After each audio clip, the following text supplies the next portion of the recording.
Symphony of the Night is such a cool game. Like, I know we all know that, but sincerely, it's so good. And I say this as a fairly recent convert to the Castlevania series. I played through Symphony of the Night for the first time a couple years ago, and I've dipped my little toes back in every so often since beating it. The idea of Castlevania gets me in a special way though, like few games really do. I love the concept of a silly goth running into a spooky castle to kill demons because that's just what we do here. And the never-ending cycle that permeates through several generations of the Belmont clan, as each descendant has to deal with this stupid little vampire, never ceases to be entertaining. There's also something that's really endearing about the concept of a family separated by time but all unified into one overarching goal of making this man's undying life a living hell every time he sprouts back up. Aesthetically, Castlevania is sick as hell too. Gothic castles, mildly spooky environments, and an impressive level of consistency in balancing this aesthetic with new consoles as the years went on and on and on. My personal problem though, is that I haven't really played many Castlevanias, and I'm only really interested in the ones that are like Symphony of the Night, because of the way those types of games scratch my brain. Thank the Dark Lord I've kept some from a rainy day then, because I was hankering for a Metroidvania, and there was one that spoke to me, whispered in my ear that it was finally time to get acquainted, and that game was going to be Castlevania Curse of Darkness initially, because I wasn't sure which came first. Easy to fix though.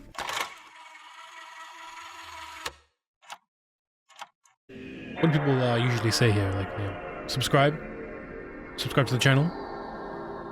Yeah, that's good. Subscribe to the, yeah. What was I doing? Oh, right, yeah. Castlevania Lament of Innocence is the first game in the series to land on the PS2, but Konami's third crack at making a 3D entry. It released at the end of 2003 initially, with the EU and Australia getting the game in 2004. It had stiff competition in that first year though, with games like Devil May Cry 2, Tomb Raider the Angel of Darkness, and Legacy of Kain Defiance all coming out in 2003 as well, which is funny because all of these games share a similar kind of texture in one way or another. Oh hey, Final Fantasy X-2 is out this year too? And Silent Hill 3? Damn, that's a good year for video games, actually. That's pretty good. Now, with the PS2, visuals in games like this are generally a little dustier looking thanks to the further improved levels of detail the 6th generation of gaming supplies us with. And by games like this, I'm talking about any game that has some kind of gothic castle or some kind of aesthetically similar visual location. But aesthetically speaking, I wouldn't have ever described Castlevania like that. Symphony of the Night in particular is a game with its fair share of greys and browns, but also makes use of plenty of other colors to shade and present environments in really interesting ways. Dracula's throne room at the very start of the game has this awesome presence that feels dark, but conveys a certain dramatic energy. It almost feels like a stage where Dracula makes himself the star of the show because of course he does. It's Dracula. Elsewhere you find subtle colors that drive home the mood that Castlevania is so good at capturing, the unnatural beauty of the night and the frankly strange elegance that Dracula's castle exudes. Gothic vampire media can be kind of samey in this regard, with the visuals of a castle silhouetted by the moon. It's a pretty common idea. But it's all the little touches that really separate entries in the subgenre and make each experience special. Vampire Hunter D is cool as hell, but its influences create something with a much different texture to something like Castlevania, which heads in a very different direction. Even if they may aesthetically align in some places, the differences at their core end up enriching both of their stylistic presentations. Both do incredible stuff for the gothic vampire subgenre. Lament of Innocence carries along a lot of these visual tells too, along with some added grunge that only the PS2 can supply in its special way. Couple this updated but faithful aesthetic with menus that still use ye olde typefaces and Leon Belmont squaring up to the camera, and Lament of Innocence manages to convey a vibe that's entirely its own, offering up locations that have that melancholic beauty but also that deep grunge that makes you feel like you're invading an evil creature's lair. The game ultimately brushes up Castlevania's visual style that was established through the years and initially brought to 3D on the N64, but then uses the PS2 to ground it and present everything with a slightly more realistic brush.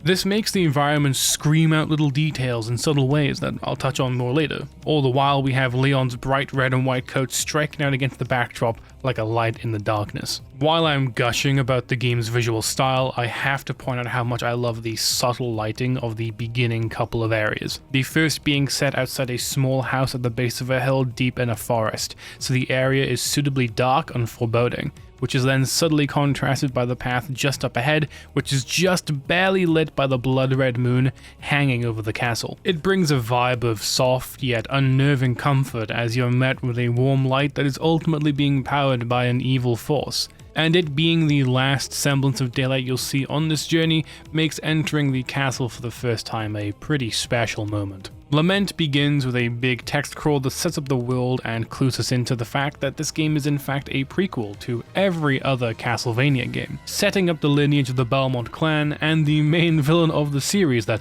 may or may not be this guy, but hey, you'll have to find that out for yourself. Leon Belmont is the hero for this game, and his beloved Sarah has been kidnapped by the vampire Walter Bernhard. Leon cannot storm the castle with just his cool little flips though, and he doesn't have to. Ronaldo is here to give Leon advice, handy items, and of course, the Whip of Alchemy.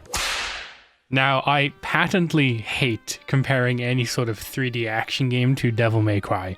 At some point, that comparison makes my head hurt, but it's really hard not to do it here. When DMC1 released in 2001, it changed the game in a lot of ways, but also led to a lot of action games forevermore to look very similar to it in a lot of ways for the next decade and a half. The awkward camera you can't move, but since it mostly behaves fine, it's okay. The relatively simple combat that can be as complex or simplistic as you want it to be, and really the aesthetics of grimy, dingy castles are really hard to sell as wholly unique when there's only so many ways a castle can still look like a castle while being a castle. Lament of Innocence is a lot more than just a copy of Devil May Cry, even if at first glance it's hard to refute those claims immediately. But rather than looking at both of these games and going, hey, this one's just that thing but bad, which is stupid. That's a stupid thing to do. We can instead look at how two very similar ideas result in extremely different experiences. So that relationship is an interesting one to pick at, even if the similarities are mostly accidental, with DMC1 being a twisted and remorphed RE game, and Lament of Innocence being an attempt to bring Castlevania to the 3D plane for the third time, which in this case is certainly the charm. And while DMC1 is certainly way more linear than Lament of Innocence is, the general moment-to-moment gameplay of entering a room, messing with a MacGuffin, getting a cool thing, and then moving on to the next room is certainly there in both games. DMC1 is an action game that distinctly wants you to feel cool in combat, and does that with a style gauge and Dante being kind of an asshole to his enemies. But outside of combat, DMC1 feels a little creepy, with the starting area telling you to collect some orbs while the echoes of music seemingly place down the halls while you hear the wind and droning sounds of the castle. You're just left to kind of stew in the ambience. And then 5 minutes later, you're getting into kick-ass battles. So it's constantly playing with these two distinct moods to ultimately create an experience that empowers you while making you stay cautious for any enemies that may appear. Lament of Innocence plays everything with a much straighter approach and homogenizes those two tones to create a singularly tense atmosphere, which makes sense since Lament is a much bigger game than DMC1 and can't have a map that's anywhere near as detailed or refined because of that. But that ends up making Lament feel really interesting to go through. The scale of the castle is immediately apparent, and that in conjunction with the Metroidvania style of exploration really sets this game apart from what DMC1 is. So yes, this game has some similarities to DMC1, but that's where it ends, and now we won't mention DMC ever again. This is a somewhat familiar Metroidvania with some different design decisions than you may expect if you're only familiar with games like Symphony of the Night. Unlike that game where the castle was one giant map, Lament of Innocence instead splits the castle up into 7 distinct areas. The castle entrance, House of Sacred Remains, Anti-Soul Mysteries Lab, Dark Palace of Waterfalls, Garden Forgotten by Time, Ghostly Theatre, and the Pagoda of the Misty Moon. You'll venture into each of these areas to kill the boss located there to claim their magical orb, which when they're all collected will unlock the final area of the game. To do that, you'll be exploring, hitting combat rooms, and unlocking new combat skills to make Leon's whip ever more deadly. You'll find the occasional relic that gives Leon a defensive boost, speed boost, or let him make fiery trails along the ground as he moves, but all of this stuff is pretty limited in usage due to the MP meter. You can find an accessory that slows down the consumption of the MP gauge, as well as others that do similarly useful things, but you'll still want to use these abilities sparingly. Swapping them out is done via this nifty Kingdom Hearts style pop-up menu that's controlled with the D-pad or the right stick, and this is how you equip different whips, armor, accessories, relics, and use items. Orbs and relics are switched out through these 2 cool radial menus that pop up when you hold L1 or L2, and These things are pretty damn slick. Cool way to make them feel like a more active part of combat rather than a thing you'd set and forget. It's to clue you into the game more, so that more time is spent in the action rather than messing around in menus looking at boring things like stat screens or reading up monsters in the encyclopedia like a nerd. Which is a great idea. I love when games try to make menuing an active part of the experience. It adds in a sprinkle of tension in tough fights and honestly makes the pacing of the game feel much faster. But that's kind of ruined when I'm pulling up my map every 5 seconds to make sure I'm going in the right direction. You've got a compass on this menu, why can't I just have that up at all times so I at least know I'm going the right way? Not that you'll get lost very often, because Lament of Innocence's layout is extremely simplistic, to the point that I thought I was lost for a while before realizing that nope, every room just looks extremely similar to the last. Which would be a criticism if it didn't feel so damn endearing here for whatever reason. It also feeds well into the idea that this is an evil castle meant to kill whoever comes to it. Of course the rooms are meant to drive you crazy with how monotonous they are. It's evil, it's fun, and we gotta get used to it. Lament of Innocence is indeed a Metroidvania, but it's not one I ever hear talk about in regards to the genre, and I think that's because a lot of its identity is more emblematic of a typical action game. Which is true to an extent, and still very much in line with Castlevania as a whole, whose early entries were straightforward action titles. So to see that Lament is really a cross between the two forms of the series is kind of cool. It does feel more like an action game with a Metroidvania style map tacked onto it, but that's honestly kind of really cool. A consequence of this is that you don't really get many game-changing abilities. You begin the game with a double jump and practically all the movement abilities you'll use to get to the end. There's nothing to unlock that dramatically alters or adds to your moveset then, that ultimately makes the game feel kinda strange as a result. Progression is usually felt as much as it is seen in a Metroidvania, and that's not really the case for Lament of Innocence. Which isn't necessarily a bad thing, but it is something worth knowing before getting your hopes up about what this game might be. Again, this is much more akin to an action game with a big Metroidvania style map than something directly like Symphony of the Night or even Super Metroid. And that certainly makes Lament feel unique. And I gotta say, I kind of love what happened here. When you start up the game, you'll go through the little tutorial area and then make your way over to the main hub room. Standing on one of these circles teleports you over to a section of the castle, and you can tackle them in any order, but probably finish up the House of Sacred Remains first. Each of these areas are almost entirely separate from the other and come with their own maps, bosses, and gimmicks. And while they all have their own secrets to uncover and items to find, there isn't that same degree of exploration where you'll wrap back around all over the castle in satisfying ways. This was done to simplify the game a bit and make it a bit more accessible, but the layout here ends up way more like a Metroid where each area is distinct and separate from the other. But even in Metroid, there are usually different links to each area that help the world feel more connected. What makes matters a little more flat is how each area in Lament feels to explore. For the most part, your experience will consist of running down a lot of corridors, sometimes needing to kill enemies to progress, but you can also easily ignore them in most cases too. Most rooms look the same, corridors sometimes literally feel copy and pasted and stuck to each other end on end, and there's a real lack of interactability in these rooms. Like an interesting portrait is just set dressing, and it can't be interacted with to gain some extra tidbits about the world, which is fine. I don't really need that or expect that from a Castlevania game, but it was kind of weird to see at first. The repetitiveness of each area could be a big problem if I didn't still have a great time. Sure, it was kind of boring to run down the same corridors again and again and again and again and again, but getting around the castle really doesn't take too long. And sure, I do wish there was some kind of fast travel within each area for those return trips to clean up the map, but again, it doesn't take long enough for me to really have a problem here. Plus, the magical and memorial tickets, which take you back to Ronaldo's shop and the last save point respectively, was enough to get me by. One aspect that can definitely be criticized is the lack of platforming or real puzzle solving. Most areas need you to hit 3 switches to unlock the door that will lead to the area boss. Well, every area except the Dark Palace of Waterfalls and the Ghostly Theater for some reason. Maybe they realized that it was getting a little too silly to have the player do the exact same thing in each area, but Who knows? And before anyone says it, I know it sounds like I'm complaining a lot for making a video that says I love this game, and I do, but it's important to point out everything that's going on here. Each area has a gimmick or two, but it's usually not enough to make that area feel super distinct in terms of gameplay. The Garden Forgotten by Time does have a neat enemy though, which is essentially this giant plant, but you can use its size to jump up to other platforms that are too high for Leon to reach on his own, which is a neat way to add subtle depth to an area and reward the player for thinking outside the box.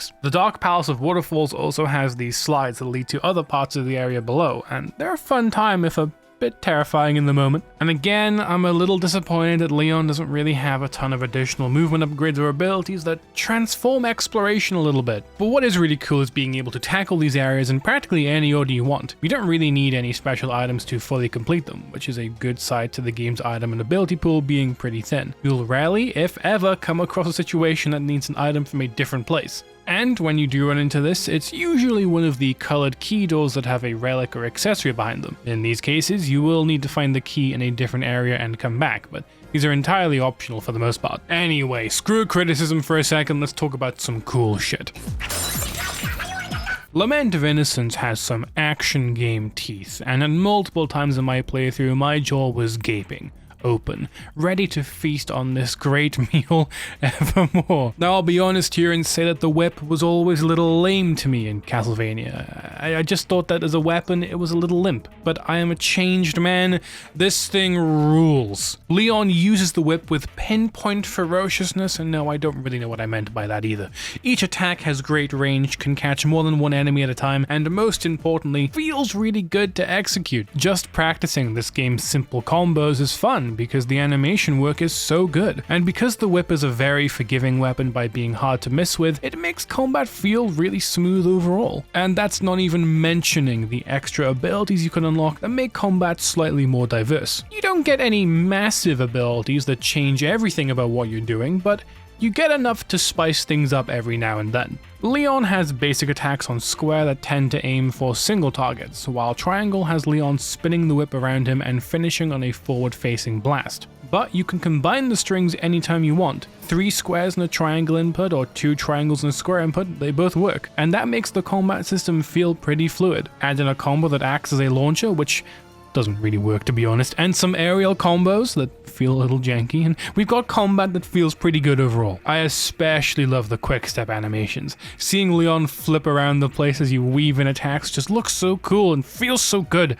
And yeah, I've never been more of a whip believer than right now. This shit is cool. But a combat system is only really as good as its enemy design, and this is the one time where that rule doesn't really apply for me, in the sense that enemies do not make this combat system better or worse by any degree. They're just kind of there for the most part, vibing. Enemies in this game either pose next to no threat or are subtly annoying to deal with if you walk into a room with a bad attitude. Leon is fast enough to run circles around some of these guys before they can really do anything, and that's ultimately a fun thing to experience. If you aren't careful, it's still easy to get messed up when you least expect it, but stringing together combos while weaving between the occasional answer back from an enemy and managing the crowd is a lot of fun. If you really wanted to break the action gameplay in this down, there's not that much to chew on, but all I really want is for combat to feel good.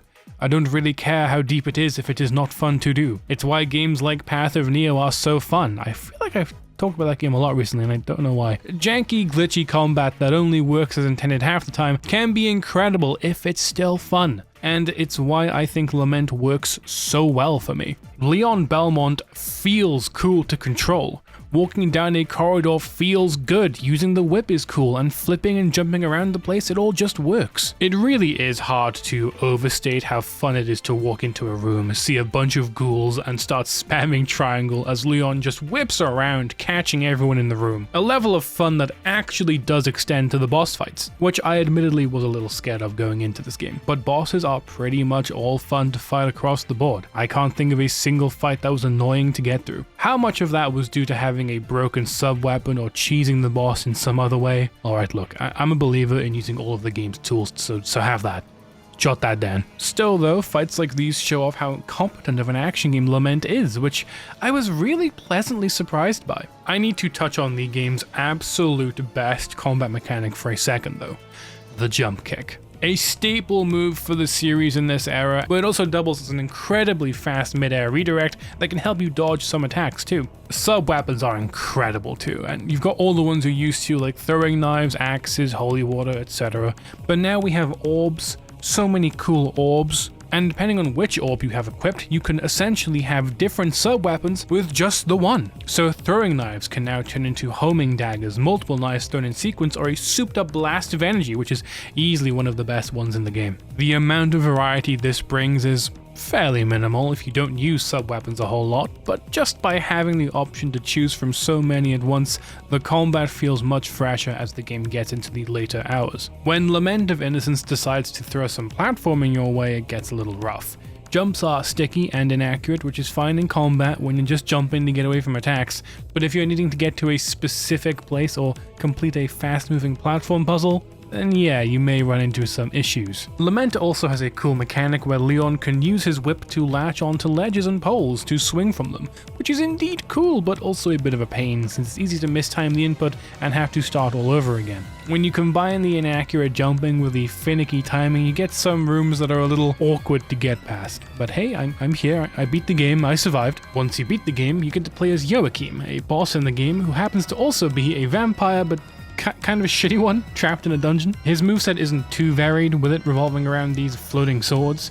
They have two modes, one where they slash at enemies around him, and another where he launches them at his foes. What's cool with Joachim is that he gets a little target reticule for enemies he's locked onto, which makes sense considering there'll be times where you'll want to focus on one enemy in particular to get them out of the way. And since there's a tiny cooldown on his flying sword technique, you don't really want to miss. Not that combat takes too much thought with Joachim, since you can mostly just stand still and spam square to get the job done. But damn, does it feel good to just float there, relaxing, unbothered, while your swords do the dirty work. Joachim doesn't have any alternative to the whip, so whenever the game would normally require you to use it to get past an obstacle, the game just lets you through without needing to do anything. It's even funnier if there's a ledge you can't reach with just a normal double jump, because suddenly you'll get a little stepping box to help you up instead. Potions are used automatically when you pick them up, there's no inventory or sub-weapons, but you do get access to two magic attacks depending on which sword style you have active, with one being an AoE melee attack and the other one being a big gloopy laser beam. Joachim is a lot of fun if you like a character that feels simplistic but powerful, and once you unlock him, you get another character called Pumpkin, who I did not unlock personally, but here's a picture of him. He's a chill little guy. Above all else though, I think the most memorable quality of this whole experience to me is its mood. Castlevania games do a great job of balancing the grotesque with gothic beauty, and that's no different here. And since each part of the castle is entirely separate, that gives each area the chance to be entirely unique without having to match up with the others. Music has always been a core part of the franchise, and the way that Lament combines the classic sounds of the series with organs, sad-sounding pianos, and I think some brass instruments somewhere there too, with modern techno beats and even some tracks that are just moody soundscapes.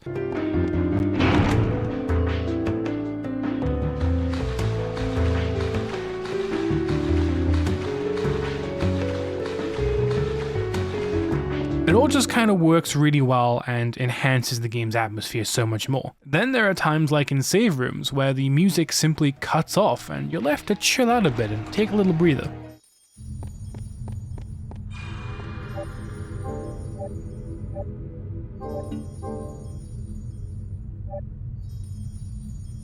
The save rooms are very chill spots in their own right. Soft blue light tumbling down, water pooling besides the main platform.